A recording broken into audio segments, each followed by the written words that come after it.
आज आपण लच्छा पराठा आणि मुळ्याची चटणी करणार आहोत.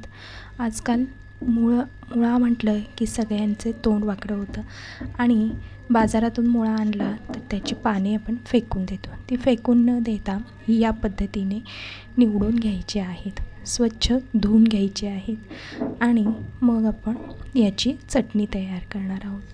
त्याची पद्धत मी तुम्हाला सांगणार आहे. एका मिक्सरच्या भांड्यामध्ये मुळ्याची पाने, थोडीशी कोथिंबीर, मुळ्याचे तुकडे, थोडेसे अद्रकचे तुकडे, 2 मिरच्या बारीक करून हे सर्व आपण थोडंसं ओवा, चवीनुसार मीठ ह्याच्यामध्ये घालून घेणार आहोत आणि अर्धी वाटी पाणी घालून ह्याची आपण चटणी तयार करून घेणार आहोत. ही चटणी खूप छान लागते पराठ्यासोबत, चपातीसोबत, भाकरीसोबत, तुम्ही कशासोबतसुद्धा ही चटणी खाऊ शकता. आता आपण लच्छा पराठा करण्यासाठी आपली रेग्युलर जी कणिक आहे ती आपण वापरणार आहोत. ती आधी पिठामध्ये मी बुडवून घेतलेली आहे. याची छोटीशी चपाती आपण लाटून घेणार आहोत. ही चपाती तुम्ही कशीही लाटून घेऊ शकता. याच्यासाठी काय स्पेसिफिक असं गोल आकार आला पाहिजे वगैरे असं काहीही नाही आहे, पण तुम्ही पातळ अशी ही काय करू शकता, चपाती लाटून घेऊ शकता. आता आपण ह्याला काय करणार आहोत, लाटून झाल्यानंतर ह्याला आपण थोडंसं व्हेरिएशन करणार आहोत, म्हणजे ह्याला छान स्वाद येतो. तर ते व्हेरिएशन काय आहे ते तुम्ही पुढे पाहू शकता. याला आता चारी बाजूनी तेल लावून घेतलेले आहे. तेल लावल्यानंतर थोडंसं मीठ घालायचं आहे. याच्यामध्ये मीठ घालायचं आणि ह्याच्यामध्ये तुम्ही पाणीपुरीचा मसाला, चाट मसाला किंवा जलजिरासुद्धा याच्यामध्ये तुम्ही वापरू शकता.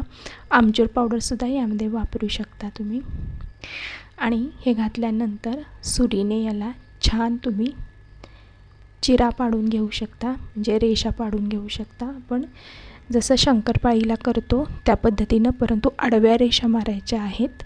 त्याचा डायमंड शेपमध्ये करायचं नाही आहे, नुसत्या त्याच्या पट्ट्या मारून घ्यायच्या आहेत. आणि आता हे रोल करून घ्यायचा आहे या चपातीचा.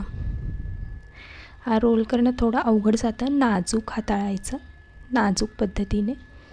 आणि हा आपण रोल तयार करून घेतलेला आहे. हा रोल तयार केल्यानंतर याचा एक गोळा तयार करून घ्यायचा आहे. लगेचच एक गोळा तयार करून घेणार आहोत आणि याच्यावर थोडीशी कोथिंबीर घालून याचा छान पराठा लाटून घेणार आहोत आपण.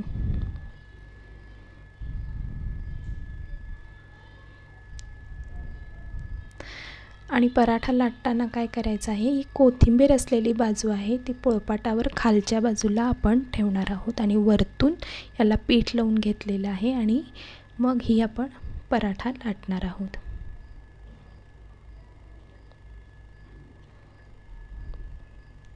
हा पराठा आपण लाटणार आहोत. आता ह्याचा बघा आता कसा गोल आकार व्यवस्थित आलेला आहे. आता पलटी करून याला ज्या बाजूला कोथिंबीर नाही आहे त्या बाजूला कोथिंबीर लावून घेऊन त्याच्यावर अबदारपणे आपण लाटणं फिरवून घेणार आहोत, म्हणजे ती कोथिंबीर त्या पराठ्याला व्यवस्थित चिकटली जाईल आणि खरपूस असा आपण हा पराठा भाजून घेणार आहोत.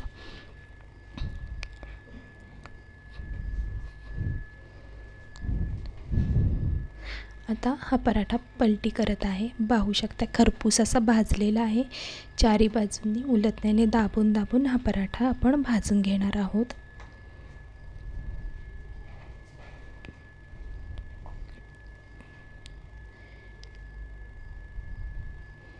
ज्या साईडनं भाजलेला नाही आहे पराठा असं दिसत आहे, ती साईड आपण परत एकदा तव्यावर व्यवस्थित सेंटरला आणून भाजून घेणार आहोत. हा आता छान भाजला गेलेला आहे. याच पद्धतीने दुसरा पण पराठा तयार करून घेत आहोत. असं रोल तयार करून घ्यायचा, परत त्याचा गोल तयार करून घ्यायचा आणि परत हा एकदा डीप करून घ्यायचा. पिठामध्ये डीप करून घेतल्यानंतर परत हा पराठा आपण लाटून घेणार आहोत.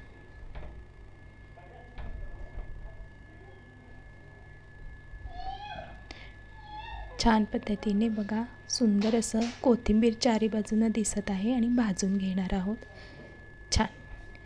आणि हा लच्छा पराठा आणि मुळ्याची चटणी अतिशय सुंदर असं कॉम्बिनेशन आहे. तुम्हाला ही जर रेसिपी आवडली असेल तर नक्की मला सबस्क्राईब करा. थँक्यू.